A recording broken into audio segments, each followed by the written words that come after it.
What happens when winning a Grand Slam isn't the loudest statement you make, but the words you finally choose to say are.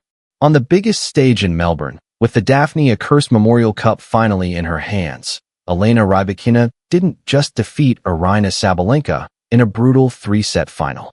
She ended a year of silence, a year of controversy, a year where her career, her team, and her loyalty were questioned by the very tour she competes on.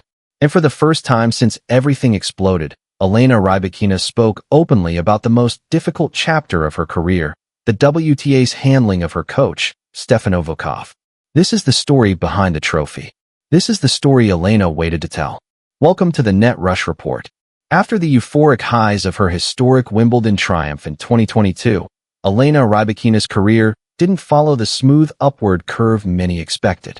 Injuries crept in. Confidence wavered. Consistency disappeared. And behind the scenes, tension was quietly building. Tension that would eventually erupt into one of the most controversial coaching sagas the WTA has seen in years. At the center of it all stood Stefano Vukov. Vukov had been Rybakina's coach since 2019. He helped mold her raw power into a Grand Slam winning weapon. He understood her calm, almost emotionless on-court demeanor better than anyone. But he was also polarizing, criticized heavily for his intense, sometimes harsh coaching style, especially after microphones picked up his comments during the 2023 Australian Open final. By early 2025, concerns about Vukov's behavior reached the WTA.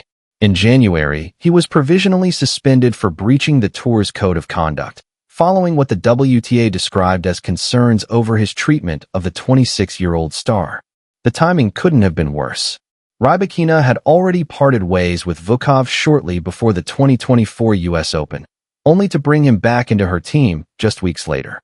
Then, suddenly, he was gone again, but this time not by her choice. For Rybakina, the suspension didn't just remove a coach. It disrupted her entire season. Now, standing as the Australian Open champion, she finally addressed that period with striking honesty. It was a very unpleasant experience, Rybakina admitted after her 6-4, 4-6, 6-4 victory over Aryna Sabalenka. But I learned a lot from it. I realized who my close people are, whom I can trust. Now I am satisfied with my team. I hope that all this will be left behind, and we will only achieve the highest peaks. Those words carried the weight of a year spent under scrutiny. While the WTA investigated and enforced the suspension, Rybakina never distanced herself from Vukov emotionally or professionally. Instead, she defended him publicly and continued working with him in an unofficial capacity, making it clear she disagreed with how the situation was handled. I don't agree with a lot of things the WTA do in the sense of my relationship with Stefano, she said bluntly at the time.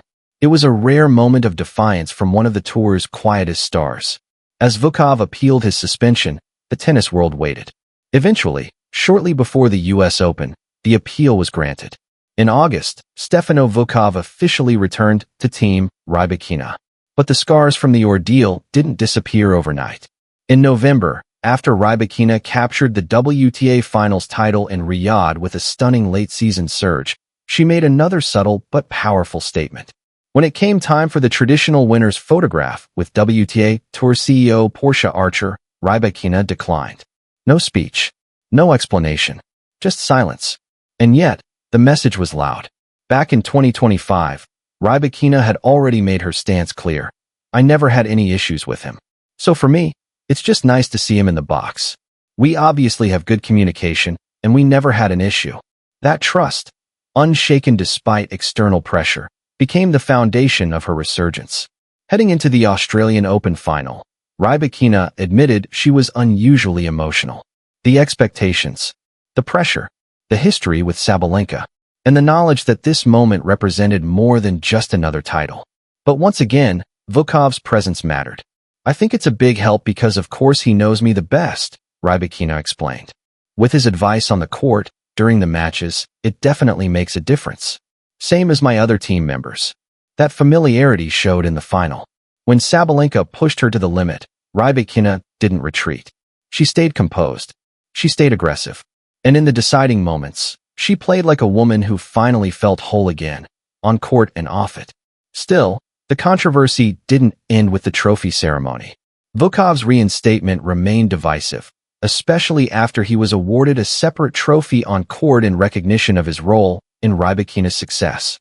For some fans, it felt like vindication. For others, it reopened old debates. One former WTA star, however, offered a different perspective. Elena Rybakina, a four-time Grand Slam doubles champion, shared her unfiltered take on Rybakina's resurgence and why Vukov's return made such a difference. "I think Elena has calmed down because she's got someone back who knows her very well," Rybakina said. "Knows her strengths and weaknesses and understands how to awaken her." Rybakina went even deeper, touching on Rybakina's personality. "Because I think Elena, due to her somewhat phlegmatic temperament, can sometimes seem to retreat into herself and reflect," she explained.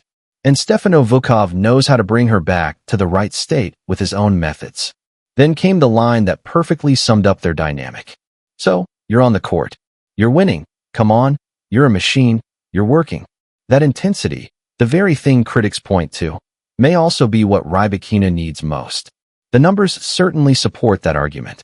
During the months when Vukov was absent from official tournaments and practices, Rybakina struggled. Early exits at Roland Garros.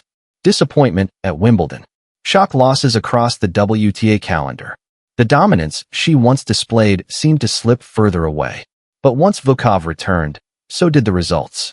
She captured the title in Ningbo. She clawed her way back into the top 8 with a late-season surge. She qualified for the WTA finals by the narrowest of margins, then went on to win the entire event. And now, with the Australian Open crown added to her resume, Elena Rybakina stands exactly where many believed she belonged back in 2022. Only this time, she's tougher. She's been tested by injuries, doubt, public opinion, and institutional conflict. She's learned who stands by her when things get ugly. And she's proven that her calm exterior hides an unbreakable core. The silence is broken now. Elena Rybakina didn't just reclaim her place at the top of women's tennis. She reclaimed control of her own story. And as she looks ahead to the rest of the season, one thing is clear. The promise she showed at Wimbledon wasn't a fluke. It was a preview.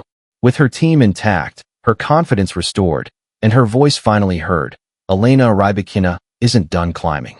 She's just getting started. That's all for today on the NetRush Report. If you enjoyed this deep dive, hit like, subscribe, and stay locked in. We've got more stories from the heart of tennis coming your way.